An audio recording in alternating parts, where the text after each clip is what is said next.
Un autre secteur qui recrute, celui de l'horlogerie. À Paris, un lycée du 20e arrondissement propose des formations, des ateliers où les élèves s'entraînent sur des pièces d'un autre temps. Un savoir-faire exigeant où il faut faire preuve de patience.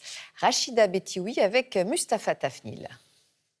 Au lycée Diderot, dans le 19e arrondissement de Paris, les élèves de CAP ont une occupation un peu particulière en classe. Ils apprennent à démonter, réparer et redonner vie à des mécanismes parfois centenaires. Lui, il a l'air bien mis. Tu te souviens comment il s'appelle? Non. Juste avant le mobile d'échappement, c'est le mobile de moyenne. Sous leurs doigts, des rouages minuscules, des ressorts, des vis à peine visibles. Ces futurs horlogers s'exercent sur des mouvements de pendule avant d'attaquer plus tard les montres de précision. Ils apprennent plutôt vite. Et justement, pour apprendre, on les fait travailler d'abord sur des appareils horaires qui sont un peu plus gros, parce que c'est plus facile pour voir les pièces et manipuler. Et seulement vers la fin de l'année, ils vont attaquer les montres. Donc vraiment des petits mécanismes. Il faut être assez minutieux, il faut avoir de la patience aussi, beaucoup de patience parce que c'est assez long. Surtout de remettre la deuxième platine parce qu'il faut bien faire attention que tous les mobiles soient alignés en dessous.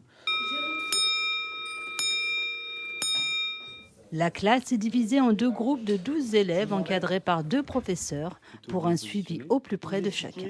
La mécanique, c'est important, c'est la base. Pour apprendre le métier d'horloger, on est obligé de passer par ici. Il y a des termes à savoir, donc nous, on est là pour leur apprendre le fonctionnement d'une pendule. Et à la suite de ça, ça va leur permettre d'apprendre à réparer une montre et des choses beaucoup plus complexes. Un savoir-faire rare où les débouchés bien réels garantissent un emploi. On travaille avec un peu tout le monde, que ce soit au travers de stages. Donc on a des étudiants qui sont accueillis en stage ou en alternance. Cette année, on a des BMA qui sont en alternance chez Rolex. Mais il y a aussi tous les horlogers indépendants. On aura toujours besoin d'un horloger pour réparer les pendules, une comptoise, un œil de bœuf, des montres. Un horloger, c'est indispensable. Le CAP d'horlogerie se prépare en 2 ans après la 3e ou 1 an après le baccalauréat.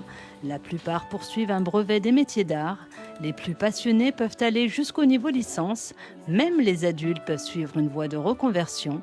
Il n'est jamais trop tard pour apprendre à écouter battre le cœur du temps et à le faire durer.